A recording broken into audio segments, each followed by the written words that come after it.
Welcome student, स्वागत है आप सभी का। तो आज हमने मशीन के अंदर एक नया चैप्टर पढ़ेंगे और आज का जो चैप्टर काफी इंपॉर्टेंट है।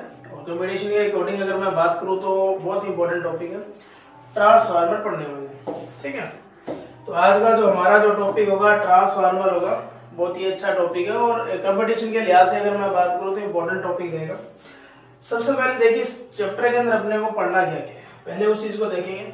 सबसे पहले अपने बात करेंगे कि ट्रांसफार्मर होता क्या है, उसके बारे में, इसके स्ट्रक्चर के बारे में बात करेंगे।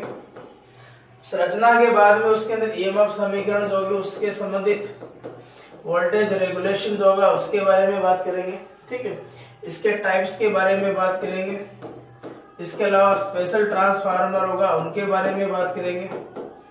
ठीक है, इसके अलावा अगर मैं बात करूं तो इसमें पैरेलल ऑपरेशन, समांतर क्रम ऑपरेशन के बारे में बात करेंगे। ठीक है, इसके अलावा अगर मैं बात करूं इसके परीक्षण यानी कि अलग अलग टेस्ट के बारे में बात करेंगे, हानियों के बारे में बात करेंगे, एफिशिएंसी के बारे में बात करेंगे। ठीक है, तो इस चैप्टर के अंदर अपने को इन चीजों के बारे में डिस्कशन करना है।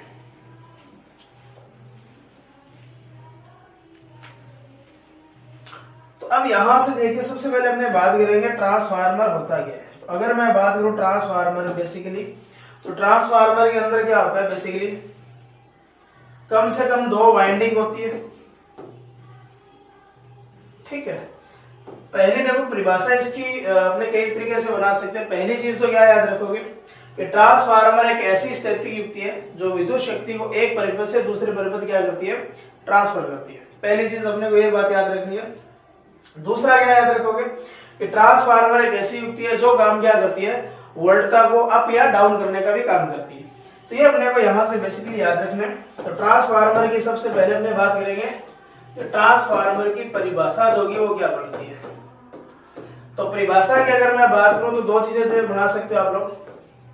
पहली तो क्या है, एक स्टैटिक युक्ति है, यानी कि क्या है, स्थैतिक युक्ति है जो काम क्या करती है, पावर को, पी का मतलब यहाँ पावर रहेगा, पावर को काम क्या करती है, एक परिपथ से क्या करती है दूसरे परिपथ क्या करती है, ट्रांसफर। एक परिपथ से क्या करती है दूसरे परिपथ क्या करती है, संचयित, ट्रांसफर करती है। पहली चीज तो अपने को याद रखनी। दूसरी काम क्या करोगे, दूसरी बात क्या याद रखोगे इसके डेफिनेशन के अकॉर्डिंग कि यह काम क्या करती है, जो वोल्टेज है उसको अप या क्या करेगी, डाउन करती है। यानी कि वोल्टेज को क्या करती है, उच्च या क्या करेगी, निम्न करती है, उच्च या निम्न करती है। यानी कि अगर मैं डेफिनेशन के अकॉर्डिंग अगर मैं बात करूं तो दो डेफिनेशन अपने याद रखेंगे कि पहला तो क्या होगा कि एक स्थिति युक्ति है जो विद्युत शक्ति या ऊर्जा को एक परिपथ से दूसरे परिपथ क्या करती है, ट्रांसफर करती है। दूसरा क्या याद रखोगे कि यह जो वोल्टेज है, प्राइमरी साइड की जो वोल्टेज होगी उसको सेकेंडरी साइड या तो वोल्टेज को अप करेगी या क्या करेगी, डाउन करने का काम करती है। उसके बाद देखिए अब बात करते हैं ट्रांसफार्मर जो का परिवर्तन किसमें करेगा, चेंज किसमें करेगा।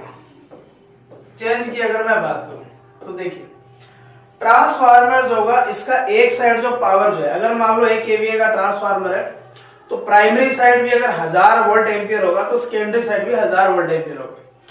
इसका मतलब क्या होगा, जब पावर सेम होगी उस कंडीशन में क्या होगा, तो यहां से देखिए P बराबर क्या होता है, V। तो P बटा V करूंगा तो क्या मिलेगा, I, यही होगा। अगर मैं वोल्टेज अप करूंगा तो करंट डाउन होगी, इसको डाउन करूंगा तो करंट अप होगी। इसका मतलब आप लोग काम क्या करेंगे, ट्रांसफार्मर में वोल्टेज और करंट दोनों को चेंज करते हैं। वोल्टेज अपने चेंज करेंगे लेकिन करंट अपने आप चेंज होती है। तो दो बातें याद रखेंगे कि चेंज किसमें करेगा, वोल्टता में तो क्या करता है, मेनली चेंज करता है। मुख्यतः अगर आपसे पूछ ले तो मेनली किसमें चेंज करेगा, वोल्टेज में, और दूसरा किसमें चेंज होगा, करंट के अंदर। वो क्यों चेंज होता है, क्योंकि इसकी पावर क्या होती है, कांस्टेंट। पहली चीज याद रखेंगे। दूसरा ये चेंज किसमें नहीं करता उसके बारे में देखेंगे। तो दूसरा अपने बात करेंगे परिवर्तन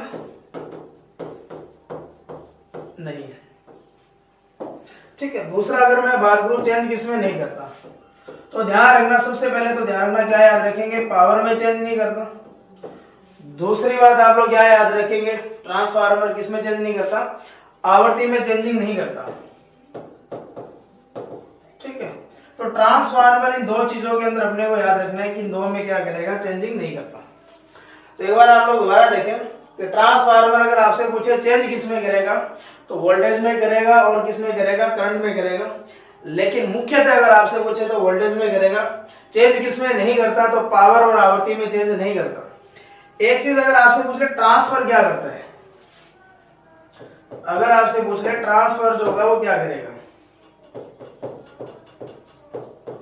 ठीक है। तो ट्रांसफर ध्यान रखना हमेशा काम क्या करता है, पावर को करेगा। यानी कि एक सर्किट से दूसरे सर्किट में जो भेजने का जो काम करेगा वो हमेशा क्या करेगा, पावर को करेगा।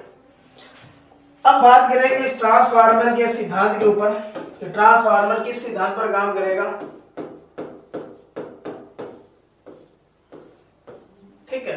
तो हमने बात करेंगे ट्रांसफार्मर का प्रिंसिपल क्या होगा। तो देखिए अगर मैं बात करूं यहां पर अपने पास कम से कम कितनी वाइंडिंग होगी, 2 होगी। यानी कि जब आप लोग प्राइमरी को सप्लाई देंगे तो प्राइमरी में फ्लक्स चेंज होगा, तो प्राइमरी का फ्लक्स कौन काटेगी, सेकेंडरी।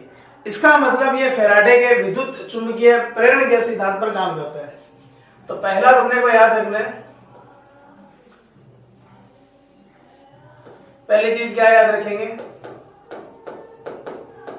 फैराडे के क्या करोगे, विद्युत चुंबकीय क्या करेंगे, प्रेरण के नियम पर काम करेगा। दूसरा देखो क्या होगा, प्रेरण जो होगा वो 2 टाइप का होगा, एक तो होगा सप्रेरण, एक होगा न्यूनप्रेरण। सहप्रेरण की अगर मैं सप्रेरण, सौ का मतलब होगा सेल्फ। अगर मैं सेल्फ के बारे में बात करूं तो सेल्फ में हमेशा क्या होगा, एक वाइंडिंग होगी जो ऑटो ट्रांसफार्मर होगा। लेकिन मेनली अगर मैं देखूं ज्यादातर ट्रांसफार्मर में 2 वाइंडिंग होगी।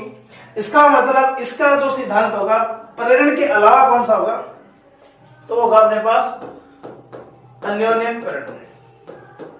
और इसको आप लोग क्या बोलेंगे, सहप्रेरण भी बोल सकते हो, पारस्परिक प्रेरण भी बोल सकते हो, और इसके अलावा इसको अपने क्या बोलेंगे, म्यूचुअल। इंग्लिश में क्या बोलेंगे, म्यूचुअल। एक चीज अपने को ये याद रखनी है। तो सिद्धांत अगर आपसे पूछे तो फैराडे के सिद्धांत पर काम करेगा, और प्राइमरी वाइंडिंग का जो फ्लक्स होगी वो कौन सी काटेगी, सेकेंडरी। अब यहां से एक डायग्राम देखिए,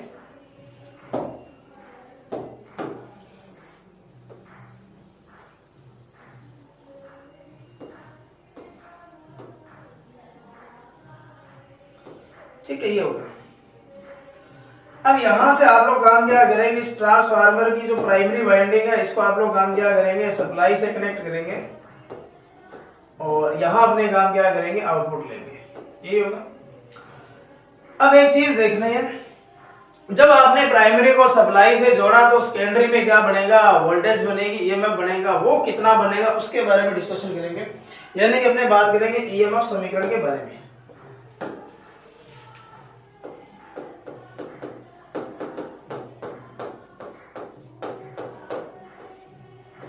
अब देखिए ईएमएफ समीकरण के बारे में डिस्कशन करेंगे। देखो अब ट्रांसफार्मर के अंदर जो वाइंडिंग, सेकेंडरी वाइंडिंग में जो ईएमएफ होगा वो 3 बातों पर डिपेंड करेगा।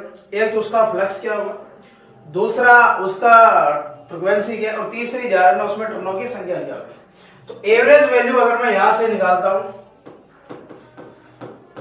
वो किस बात पर डिपेंड करेगा, फ्लक्स, फ्रीक्वेंसी, और किस पर करेगा, टर्नों पर डिपेंड करेगा। अब अपने को पता है कि जो पूरा जो फ्लक्स चेंज हो रहा है वो कितनी बार चेंज होगा एक साइकिल के अंदर। अगर आप लोग यहां से देखें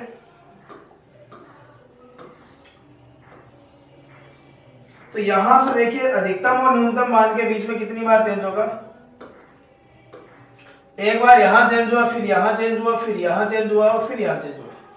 इसका मतलब इसको 4 से मल्टीप्लाई करना पड़ेगा। तो अब अगर मैं ये एवरेज लेता हूं यहां से तो वो मेरे को मिलेगा 4 पाई अप n, ठीक है। तो एवरेज वैल्यू की जो समीकरण मिल चुकी है वो ये मिल चुकी है। लेकिन ध्यान रखना जब आप लोग ट्रांसफार्मर की जो सेकेंडरी वाइंडिंग होगी, जब वहां कोई भी इंस्ट्रूमेंट जोड़ेंगे तो एसी सप्लाई पर कौन सा मान बताएगा, आरएमएस बताएगा। इसका मतलब आरएमएस में चेंज करना पड़ेगा। अब साइन वेव के लिए अगर मैं बात करूं तो साइन वेव के लिए ध्यान रखना क्या होता है, ठीक है। साइन वेव के लिए अगर अपने बात करें तो ध्यान रखना क्या होगा, देखिए ई आरएमएस और ई एवरेज, ये होता है फॉरवर्ड फैक्टर, और इसकी वैल्यू जो आती है वो कितनी आएगी 1.11। इसका मतलब जब आप लोग काम क्या करेंगे, आरएमएस वैल्यू जब आप लोग यहां से निकालेंगे तो 1.11 इंटू क्या कर देंगे, ई एवरेज कर देंगे, यही होगा। इसका मतलब मैं काम क्या करूंगा, जब इसको करूंगा तो इस समय ध्यान रखना, यहां जो समीकरण बनेगी अपने पास वो देखो क्या बनेगी, देखिए, यानी कि ये जो समीकरण होगी इसको 4 से मल्टीप्लाई कर दो, 1.11 से मल्टीप्लाई करूंगा तो मल्टीप्लाई करने पर देखो क्या बनेगा, देखिए ई आरएमएस होगा वो मेरे पास आएगा 4.44, फाइव अब क्या आएगा एन आएगा। इसका मतलब अपने पास यहां से जो समीकरण बनेगी वो बनेगी ये। तो एक बात आप लोग ध्यान रखना कि एवरेज वैल्यू अगर आपसे पूछे तो आएगा 4, लेकिन अगर आरएमएस वैल्यू पूछे तो कितना आएगा अपने पास, वो कितना आएगा 4.44। दूसरी चीज देखिए, अब आपको एक चीज पता होना चाहिए, B बराबर जो होगा वो फाइव अपॉन में A होता है। इसका मतलब क्या होगा कि फाइव बराबर क्या आएगा, B डॉट A आएगा, ये होगा। अब अपने पास समीकरण कितनी है, 2 है। तो देखिए एक बार मैं इसमें वैल्यू रखूंगा और एक बार मैं करूंगा इसके अंदर, तो यहां से देखिए जब ई एवरेज वैल्यू जब निकालूंगा तो वो मेरे पास आएगा 4 BA अपन। अगर आपको एवरेज वैल्यू दे रहा है और आगे वर्ड लिख सकते हो, लेकिन अगर फ्लक्स नहीं दिया तो B डॉट A लिखेंगे। और इसी तरीके से अगर मैं बात करूं ई एवरेज आरएमएस वैल्यू की, तो यहां से देखिए इसको मैं करूंगा तो 4.44 आएगा, फिर आएगा BA और साथ में क्या आएगा FN आएगा, ठीक है। तो अपने पास समीकरणों की संख्या की अगर मैं बात करूं तो टोटल समीकरणों की संख्या बन चुकी है 4। एक अपने पास ये होगा, दूसरा ये होगा, तीसरा ये होगा, चौथा ये होगा। अब यहां से ध्यान रखना, अगर आपको बोलता है प्राइमरी वाइंडिंग तो N1 करेंगे और सेकेंडरी बोलेगा तो N2 करेंगे।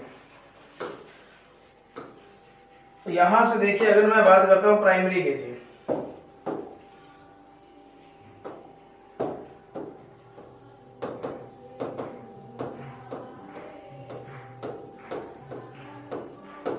उस समय ध्यान रखना इसकी जो समीकरण बनेगी वो ध्यान रखना E1 करेंगे, और अगर आप लोग एवरेज लेंगे तो 4 यूज करेंगे, आरएमएस लेंगे तो 4.44 यूज करेंगे। तो 4.44 फाइव अप N1। इसी तरीके से अगर मैं बात करूं सेकेंडरी के लिए,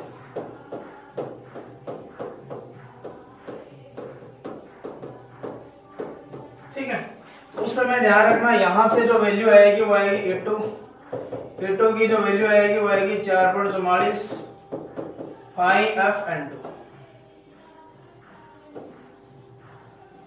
तो अपने पास यहां अगर प्राइमरी का बोले तो अपने को इस तरीके से करना है, और सेकेंडरी का बोले तो इस तरीके से करना है। एक बार आप लोग दोबारा देखिए इस समीकरण को,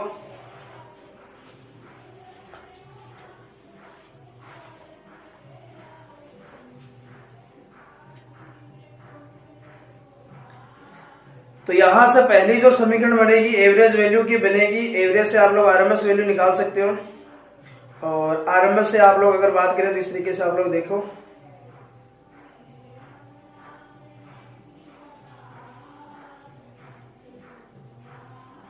ठीक है। अब अपने आगे बात करेंगे इसके अंदर, ठीक है। ये तो बात थी कि ईएमएफ समीकरण ट्रांसफार्मर के अंदर जो ईएमएफ समीकरण बनेगी वो कैसे बनेगी। अब इस ईएमएफ से संबंधित कुछ बातों के बारे में डिस्कशन करेंगे, ठीक है। तो पहली चीज देखिए, इंपॉर्टेंट पॉइंट बात करेंगे ईएमएफ से रिलेट।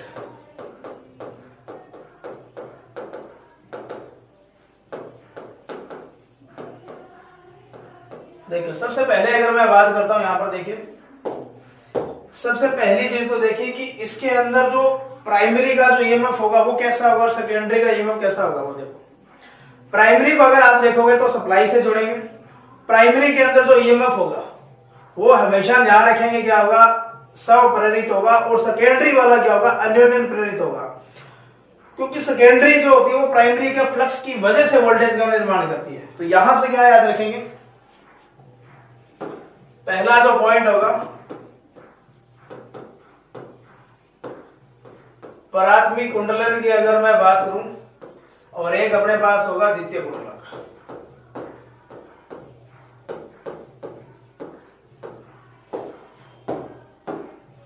प्राइमरी के अंदर जो होगा वो ध्यान रखना किसकी वजह से होगा, वो स्वप्रेरण के कारण होगा।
तो अब यहाँ से जो ईएमएफ समीकरण जो बनी थी उससे समझ अपनी कुछ बातें देखेंगे।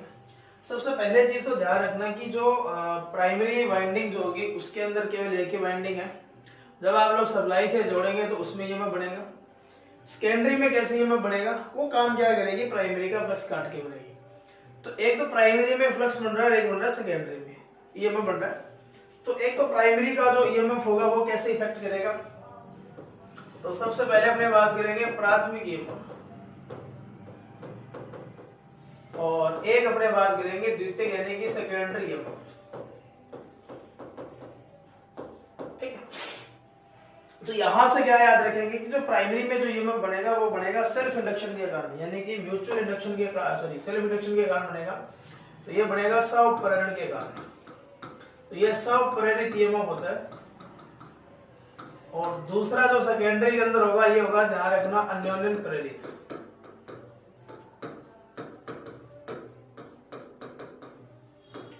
ठीक है, यानी कि इसके अंदर जो बनेगा प्राइमरी का जो फ्लक्स होगा वो सेकेंडरी काटेगी, इस वजह से होगा। दूसरी बात क्या याद रखेंगे कि ट्रांसफार्मर जो होगा इसकी जो प्राइमरी जो सेकेंडरी वाइंडिंग हो चाहे प्राइमरी वाइंडिंग हो, इसके अंदर ध्यान रखना कि जो फ्लक्स चाहिए वो चाहिए प्रत्यावर्ती, न तो घूमता हुआ चाहिए न स्थिर चाहिए।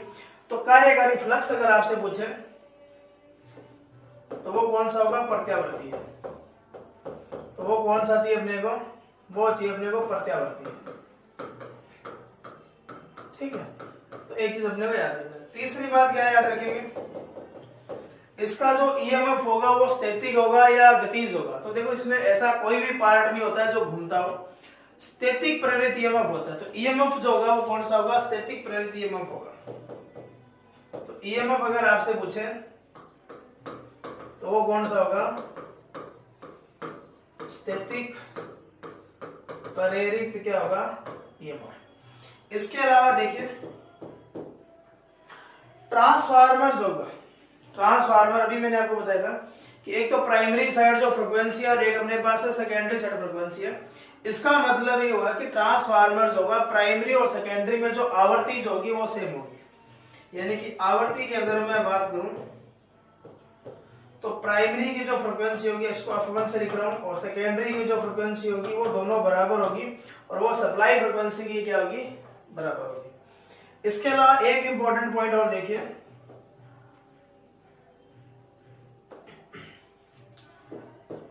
प्रति टर्न ईएमएफ, प्रति टर्न ईएमएफ। इसका मतलब ध्यान रखना क्या होगा कि एक टर्न जो ईएमएफ बनाएगा वो प्राइमरी और जो सेकेंडरी जो होगा वो सेम होगा या अलग अलग होगा। एक टर्न जो ईएमएफ बनाएगा वो हमेशा ध्यान रखना क्या होगा, सेम होगा। तो प्रति टर्न ईएमएफ क्या होगा, प्राथमिक बराबर क्या होगा, यानी कि प्राइमरी और जो सेकेंडरी वाइंडिंग होगी दोनों के अंदर प्रति टर्न ईएमएफ जो होगा उसकी वैल्यू जो अगर आपसे पूछे तो वो हमेशा क्या रहेगी, समान रहेगी। ठीक है, ये तो बात थी ईएमएफ से संबंधित कि प्राइमरी का ईएमएफ कैसे इफेक्ट करेगा, सेकेंडरी का कैसे करेगा, फ्लक्स कौन सा चाहिए, ईएमएफ कैसा होगा, फ्रीक्वेंसी क्या होगी प्राइमरी और सेकेंडरी साइड, और प्रति टर्न ईएमएफ क्या होगा। ठीक है, इसके अलावा पावर अगर आपसे पूछे तो प्राइमरी और सेकेंडरी साइड पावर भी क्या रहती है, सेम रहती है। अब आगे आ जाइए, अब अपने बात करेंगे ट्रांसफार्मर होगा, इसको डीसी पर ऑपरेट करना है। ट्रांसफार्मर का क्या करना है, डीसी पर क्या करना है, प्रचालन।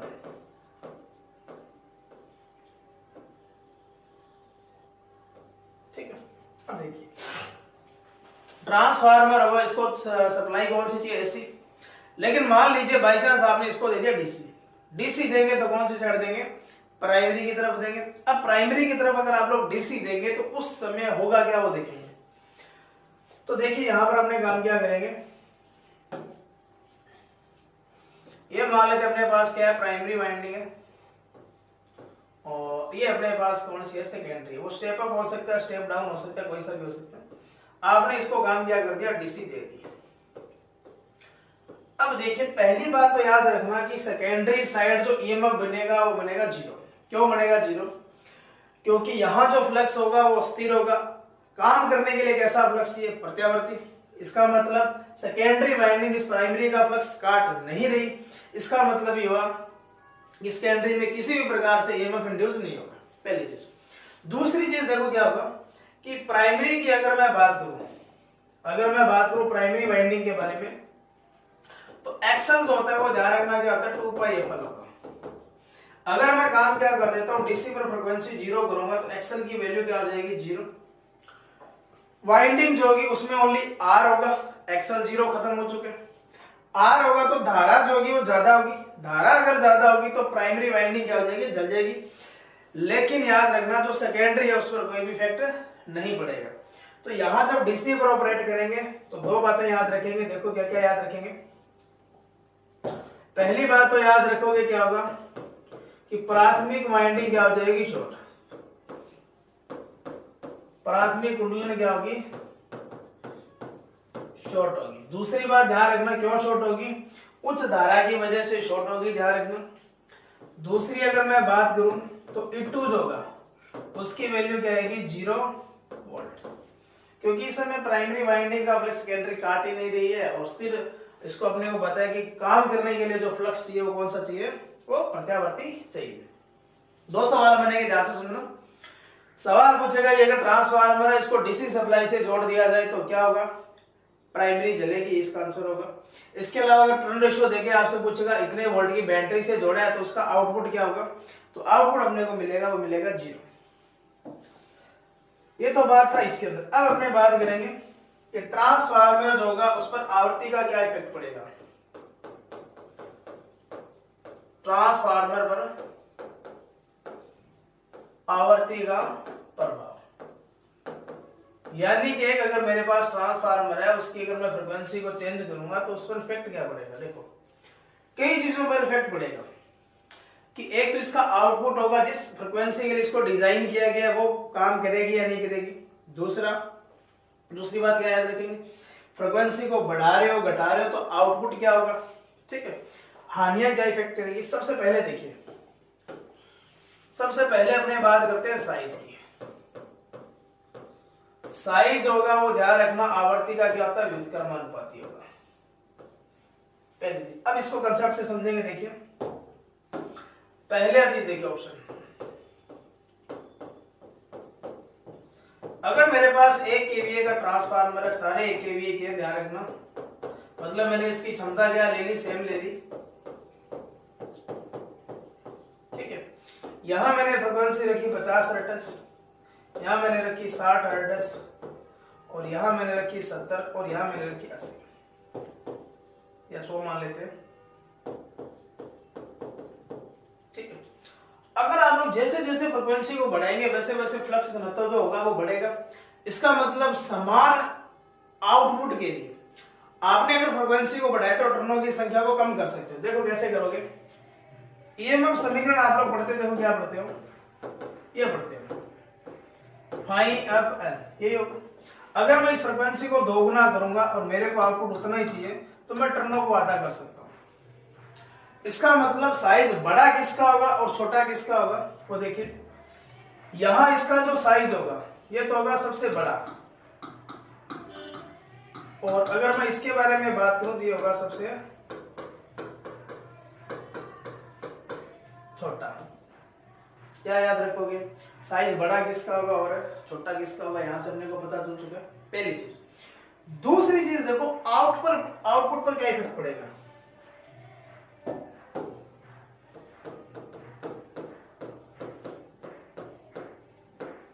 आउटपुट जो होगा वो ध्यान रखना आवर्ती के क्या होता है, समानुपात में होता है।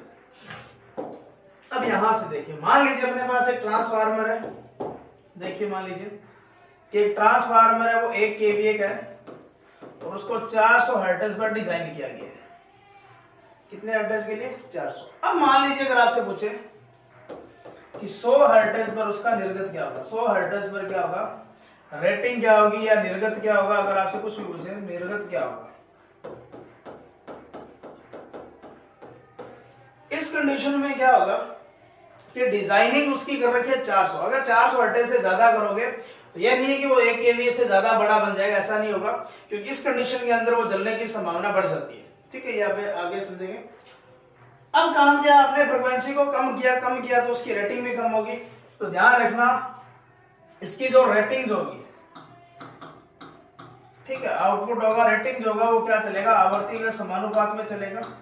अगर यहाँ फ्रीक्वेंसी जो होगी, इस समय जो फ्रीक्वेंसी है वो पहले का कितना गुना हो रहा है, 1/4 हो रहा है।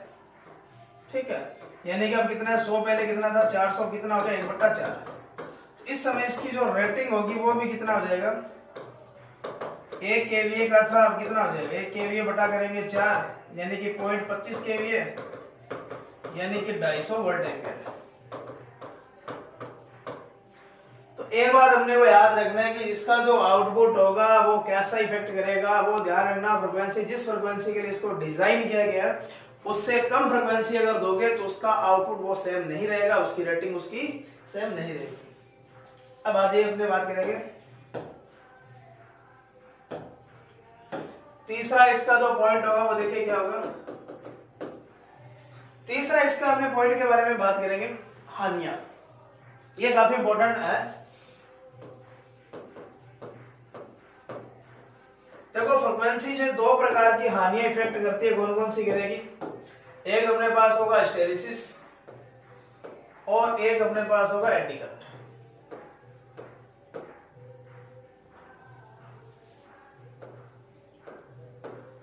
ठीक है, एक अपने पास कौन सा होगा, एडी करंट होगा। अब एक चीज ध्यान से समझिए, हिस्टैरिसीस हानियां फ्रीक्वेंसी के समानुपात में, एडी करंट फ्रीक्वेंसी का वर्ग है। अगर मान लीजिए ट्रांसफार्मर है, उसको 100 की जगह 400 पर डिजाइन कर रहे हो, मतलब क्या होगा, हानियां बढ़ेगी। हानियां बढ़ने के साथ साथ क्या होगा कि आपको उसमें सुधार करना पड़ेगा। इसलिए काम क्या किया जाता है, जो हाई फ्रीक्वेंसीज होती है उस पर काम क्या करेंगे, देखिए तो हानियां बढ़ेगी। तो यहां से एक चीज याद रखना कि ट्रांसफार्मर की जो कोर होगी, क्योंकि लो हानियां कहां होती है, कोर में होती है। तो यहां से अगर मैं बात करता हूं कोर, तो कोर ध्यान रखना, अगर आपसे पूछ ले 50 हर्ट्ज पर, तो नॉर्मली अगर मैं बात करूं तो यहां जो यूज करते हैं वो कौन सी करते हैं, सिलिकॉन स्टील। ठीक है, 50 हर्ट्ज पर किसकी यूज करेंगे, सिलिकॉन स्टील की यूज करेंगे। अगर मैं फ्रीक्वेंसी को बढ़ा देता हूं तो उस कंडीशन में देखिए क्या होगा। ठीक है, तो कोर यहां अगर मैं बात करूं 50 हर्ट्ज से ज्यादा हर्ट्ज की फ्रीक्वेंसी पर, जैसे मान लीजिए उच्च आवृत्ति पर वो कितनी भी हो सकती है, 300 400 कितनी भी हो सकती है, उच्च आवृत्ति लिख रहा हूं मैं सीधा ही। तो यहां देखिए 3 प्रकार की कोर का यूज करेंगे। एक अपने यूज करेंगे वायु कोर,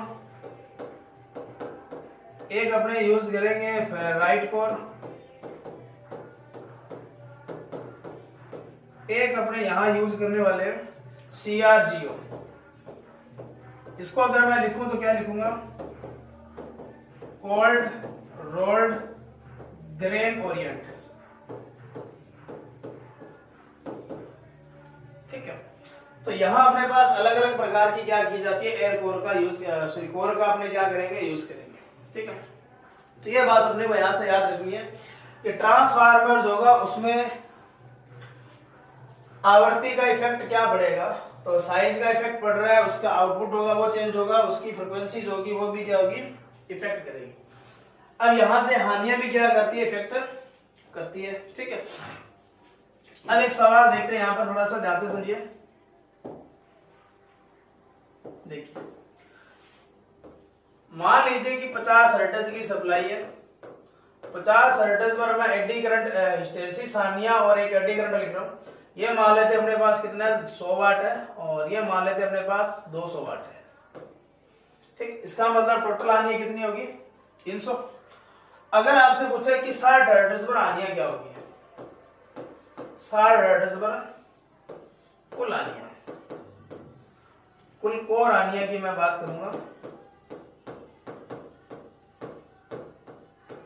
अब देखिए, सबसे पहले तो ध्यान रखना कि एडी करंट होगा वो फ्रीक्वेंसी के समानुपात में है, और सॉरी वर्ग के समानुपात में, लेकिन हिस्टैरिसीस होगा वो सीधे समानुपात में है। तो इस कंडीशन में आप लोग देखिए, अपने पास हिस्टैरिसीस ये होगा, तो अब यहां से ध्यान रखना कि WH होगा, नया जो होगा वो देखो क्या होगा। अब फ्रीक्वेंसी कितनी है, 60 है, पहले कितनी थी, 50, और पहले कॉपर लॉस, सॉरी ये लॉस कितना था, 100। इसको काट दीजिए, कितने बच जाएगा, 20, 120। अब जो हानियां जो होगी 120 वाट होगी। अगर मैं एडी करंट का निकालता हूं, एडी करंट क्या होगा, फ्रीक्वेंसी का वर्ग चलेगा, ये होगा। अब देखिए कि अब फ्रीक्वेंसी कितनी है, 60, पहले कितनी थी, 50। तो मैं करूंगा 60 बटा 50, यहां करेंगे इसका स्क्वायर, इंटू करेंगे 200, काट देंगे, ऊपर 36 बचेगा, नीचे बचेगा 25, इंटू करूंगा 200। इसको इससे काटे तो 25 आठे कितना होगा, 200 होगा, और 36 को 8 से गुणा कर दीजिए, 8 से 48, 4 बचेगा, 8 ये 24, 24 और 4 28, 288 आ चुका है। ठीक है, अब देखो, अगर आपको लो हानियां कंप्लीट पूछेगा तो दोनों को ऐड करना पड़ेगा। एडी करंट अलग पूछ रहा है, हिस्टैरिसीस अलग पूछ रहा है, तो अलग अलग बता सकते हो। तो यहां अगर टोटल लॉस अगर आपसे पूछे तो दोनों को ऐड करना पड़ेगा, 120 ये हो जाएगा और 288 ये हो जाएगा, दोनों को ऐड कर दीजिए, आएगा 8, यहाँ आएगा 0, यहाँ आएगा 4, तो 408 वाट जो होगा यहाँ टोटल लॉस हो जाएगा। ठीक है, तो इसको आप लोग देखिए, तो ध्यान से देखिए। इसके अंदर सबसे पहले अगर आपको बात करूं तो यहाँ जो 50 हर्ट्ज पर एडी करंट है वो कितना है, 100 वाट। हिस्टैरिसीस होगा वो कितना है, सॉरी हिस्टैरिसीस 100 वाट है, एडी करंट 200 वाट है। 60 हर्ट्ज पर अगर आपसे पूछ रहे हैं तो उस कंडीशन में करने का मेथड ये रहेगा, दोनों हानियां आपने यहां से निकाल ली,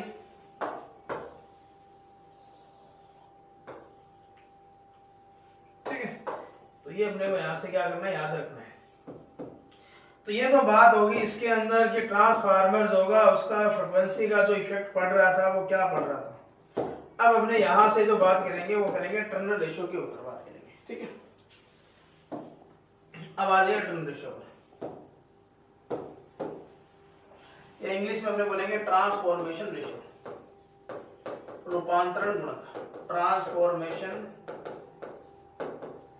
रेशियो। देखिए सबसे पहले अपने यहां से बात करेंगे, देखो दो समीकरणें पड़ी थी। अगर मैं बात करता हूं E2 की और करता हूं E1 की, उस कंडीशन में ध्यान रखना यहां भी 4.44 फाई एफ N2 बनेगा, यहां 4.44 फाई एफ क्या बनेगा N1। ये पूरी वैल्यूज होगी, यहां से क्या हो जाएगी, कनेक्ट कैंसिल हो जाएगी, ऊपर N2 बचेगा, नीचे क्या बचेगा N1। इस कंडीशन में देखिए पहले जो समीकरण से मिलेगा अपने को, तो देखो क्या मिलेगा, K बराबर मिलेगा N2 बटा में N1 और E2 बटा में क्या मिलेगा E1, ठीक है। ये मिलेगा अपने को पहला कंसेप्ट। दूसरे कंसेप्ट में क्या मिलेगा कि ट्रांसफार्मर जो होगा इसकी पावर दोनों साइड सेम होती है, तो पावर सेम होगी तो P2 बटा में क्या करेंगे P1, यहाँ आएगा V2 I2 आएगा, यहाँ आएगा V1 I1 आएगा। इसका मतलब आप लोग यहाँ V2 V1 लिख सकते हो, ठीक है। अगर मुझे K बनाना है तो ऊपर V2 रखूंगा, नीचे V1 रखूंगा, तो देखिए यहाँ मिलेगा I1 और यहाँ मिलेगा I2। तो इसका मतलब V2 और V1 का रेशियो होगा वो I1 I2 के बराबर है। तीसरा कंसेप्ट देखिए इसके अंदर,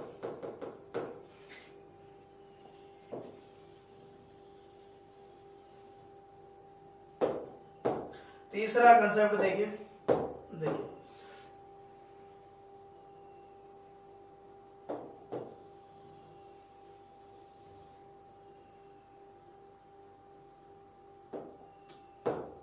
ठीक है। तीसरा कंसेप्ट देखिए इसके अंदर, अब अपने को पता है कि इसकी जो पावर सेम है तो आई स्केयर इंटू जेड कर दो या आई स्केयर आर कर दो। तो अपने को ध्यान रखना है कि P1 बराबर जो P2 होगा वो आई स्केयर क्या करेंगे, जेड करेंगे, और इसको करेंगे आई स्केयर जेड। इसको आर लिख दो, कई बार आर ही पूछा गया है तो आर लिख देते हैं, ठीक है। वैसे जेड होता है, जेड दिया हो तो जेड कर देंगे, आर दिया तो आर कर देंगे। I1 और ये 2। अगर मेरे को K चाहिए तो मेरे को I1 बटा I2 करना पड़ेगा। तो ये करेंगे अपने, ऊपर आएगा I1, नीचे आएगा अपने पास I2, यहां बचेगा R2, यहां क्या बचेगा R1, ये होगा। अब यहां से देखिए, यहां आएगा स्केयर, जब स्केयर हटाओगे जिस पर क्या आएगा रूट। इसका मतलब ध्यान रखोगे, क्या याद रखोगे, ये अपने पास बनेगा R2 बटा में R1, या इसको क्या लिखा जा सकता है Z2 बटा में। तो जो टर्न रेशियो की जो डेफिनेशन बनेगी, ट्रांसफॉर्मेशन रेशियो की जो समीकरण बनेगी, वो आप लोग यहां से कैसे भी करके बना सकते हो। तो आप लोग यहां से देखिए इसके अंदर कि K जो होगा वो N2 बटा N1 भी है, E2 बटा E1 भी है, V2 बटा V1 भी है, और I1 बटा I2 भी है, R2 बटा R1 रूट के अंदर होगा। इस तरीके से चलेगा। अब यहां से देखिए, आगे देखिए अपने बात करेंगे, देखिए इंपॉर्टेंट पॉइंट्स के बारे में अपने बात करेंगे।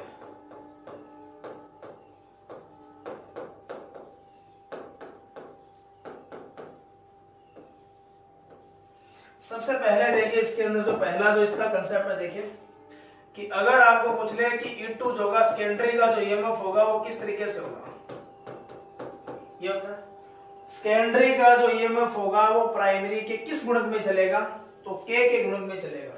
तो यहां से जो E2 जो होगा वो क्या आएगा, यहां से अगर मैं बात करूं तो E2 बराबर क्या आएगा, K इंटू क्या आएगा E1। इसी तरीके से अगर आपसे पूछ ले E1 के बारे में, तो E1 जो होगा वो ध्यान रखना E2 के क्या होगा, E2 यहां छोड़ दो, K के डिवाइडेशन में ले आओ इसको, तो अपने पास चलेगा ये। इसी तरीके से अगर आप लोग देखें, इसी तरीके से अगर आप लोग देखें कि जो करंट का जो रेशियो होगा वो क्या चलेगा, I1 बटा जो I2 होगा वो क्या चलेगा K। तो यहां से I1 बराबर क्या आएगा, K इंटू क्या आएगा I2। तो प्राइमरी करंट होगी वो K के गुणक में चलेगी, सेकेंडरी के I2 जो होगा जब इसको ऊपर लेके जाएंगे तो K नीचे आ जाएगा, तो वो I1 के 1 बटा K के गुणक में चलेगा। इस तरीके से सिस्टम चलेगा। एक काफी इंपॉर्टेंट है वो देखिए,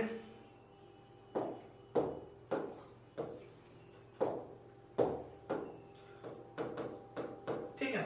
अब यहां से इसका चौथा गुण देखिए, जो अपने को पता है K, और यहां क्या आएगा R2 बटा में क्या आएगा R1, ठीक है। अगर मैं इसको करूंगा तो यहां करूंगा वर्ग, तो यहां क्या मिलेगा, मेरे को ये मिलेगा। अगर मेरे को निकालना है R2, तो R2 जब निकालूंगा तो इसको क्या करना पड़ेगा, K स्क्वायर इंटू क्या करना पड़ेगा R1। इसी तरीके से अगर मेरे को निकालना है R1, तो इसको इधर ले जाओ तो R2 के बटा में क्या आ जाएगा, K का स्क्वायर। तो यहां से देखिए अगर मैं बात करूं तो ये काफी इंपॉर्टेंट फार्मूले हैं, ठीक है। और एक ये चीज अपने पास इंपॉर्टेंट रहेगी। तो आज की जो अपनी क्लास थी, जहां अपनों ने बात किया कि एक ट्रांसफार्मर होगा वो है क्या, उसमें ईएमएफ कैसे इंड्यूस होगा, फ्रीक्वेंसी का क्या इफेक्ट पड़ेगा, पावर क्या होगी दोनों साइड, उसका ईएमएफ क्या होगा। तो एक बार आप लोग दोबारा देखिए। सबसे पहले हमने बात करेंगे ट्रांसफार्मर जो होता क्या है, एक स्टैटिक युक्ति होती है जो काम क्या करती है, पावर या ऊर्जा को ट्रांसफर करने का काम करती है, आवृत्ति को बिना बदले। दूसरा ध्यान रखना, ये वोल्टेज को अप और डाउन दोनों तरीके से कर सकती है। परिवर्तन मेनली अगर आपसे पूछे तो ध्यान रखना वोल्टेज में करता है, वोल्टेज के साथ और किस में करेगा तो धारा में, चेंज किस में नहीं करेगा तो पावर और आवृत्ति में नहीं करेगा। ट्रांसफर क्या चीज करता है तो हमेशा ध्यान रखना पावर करता है। सिद्धांत ध्यान रखना फैराडे का सिद्धांत क्या है, फैराडे का अगर और पूछ ले क्या होगा तो म्यूचुअल इंडक्शन के सिद्धांत पर काम करेगा। ईएमएफ समीकरण ध्यान रखना, एवरेज वैल्यू तो आएगी 4, ईएमएफ आरएमएस वैल्यू तो 4.44, फ्लक्स दिया है तो ध्यान रखना फाइन लिखेंगे, अगर वो फ्लक्स ना दे तो फ्लक्स घनत्व और एरिया का मल्टीप्लाई अगर आपको दे रखा है तो ध्यान रखना। एक चीज ये ध्यान रखना कि यहां जो फ्लक्स की वैल्यू जो होगी वो मैक्सिमम होगी, ये थोड़ा सा ध्यान रखिए, यहां जो फ्लक्स की वैल्यू होगी वो मैक्सिमम होगी, तो ये थोड़ा सा ध्यान रखना कि फ्लक्स की वैल्यू हमेशा कौन सी ली जाती है, मैक्सिमम, आरएमएस कभी नहीं गिनेंगे आप लोग, ठीक है, तो आरएमएस आप लोग कभी नहीं गिनेंगे, ठीक है, तो ये बात आप लोग यहां से क्या करेंगे, याद रखेंगे। प्राइमरी का दिया तो N1 आएगा, सेकेंडरी का दिया तो N2 आएगा। उसके बाद में देखें प्राइमरी वाइंडिंग का जो ईएमएफ होगा वो सेल्फ इंड्यूस होता है, सेकेंडरी का न्यूटन इंड्यूस होगा। कार्यकारी फ्लक्स अगर आपसे पूछे तो प्रत्यावर्ती चाहिए, ईएमएफ अगर आपसे पूछे तो स्थैतिक प्रेरित ईएमएफ होता है, ठीक है, आवर्ती पूछे तो दोनों साइड बराबर होती है, प्रति टन ईएमएफ पूछे तो वो भी बराबर होता है। इसके अलावा मैं एक बात और लिख देता हूं, पावर, ठीक है, शक्ति, शक्ति भी ध्यान रखना, इसके अंदर क्या होगा वो प्राइमरी और सेकेंडरी की क्या होती है, बराबर होती है, ये थोड़ा सा ध्यान रखेंगे, ठीक है। ट्रांसफार्मर को जब डीसी पर ऑपरेट करेंगे तो दो घटनाएं हो सकती है, पहली घटना क्या होगी, उसकी प्राइमरी जलेगी, दूसरी घटना क्या होगी, उसके सेकेंडरी पर आउटपुट नहीं मिलेगा। फ्रीक्वेंसी का साइज पर क्या इफेक्ट पड़ेगा, तो जैसे जैसे फ्रीक्वेंसी बढ़ाओगे वैसे वैसे साइज क्या होगा, छोटा हो जाएगा, आउटपुट सेम रखना अगर आपको तो। दूसरा, आउटपुट अगर जिस डिजाइन जिस फ्रीक्वेंसी पर आपने किया उससे कम फ्रीक्वेंसी अगर रखोगे तो वो उतने केवीए का नहीं रहेगा। फिर ध्यान रखना हानियां जो होगी वो बढ़ेगी, कोर लॉस होगा वो बढ़ेगा, फ्रीक्वेंसी पर हिस्टेरिसिस होगा वो फ्रीक्वेंसी के समानुपात में होगा, और एडी करंट होगा वो फ्रीक्वेंसी का वर्ग के समानुपात में होगा। नॉर्मल जो 50 हर्ट्ज की फ्रीक्वेंसी है वहां सिलिकॉन स्टील का यूज किया जाता है, हाई फ्रीक्वेंसी होगा वहां वायु या फेराइट कोर का यूज करेंगे। तो ये अपने को एक समीकरण थी, ठीक है। ट्रांसफॉर्मेशन रेशियो जो होगा वो N2/N1 E2/E1 इस तरीके से आपको यहां से याद रखना है। और ये बना कैसे, ये सारा मैंने आपको यहां से बता दिया है।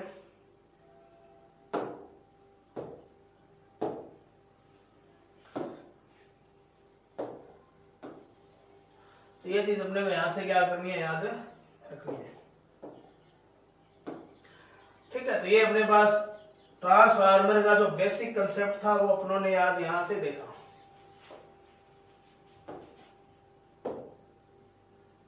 ठीक है। उसके बाद देखिए और इंपॉर्टेंट पॉइंट क्या है कि जो E2 जो होगा वो E1 के गुणक में चलेगा, R2 जो होगा वो K का स्क्वायर के रूप में चलेगा, R1 जो होगा वो R2 बटा क्या होगा, K का स्क्वायर होगा। तो ये अपनी आज की क्लास थी जहां उन्होंने डिस्कशन किया ट्रांसफार्मर का बेसिक कंसेप्ट। अगली इसकी जो क्लास होगी वहां अपने बात करेंगे इसकी स्ट्रक्चर कैसे होगी। मिलेंगे नेक्स्ट क्लास में, तब तक के लिए धन्यवाद, जय हिंद, जय भारत।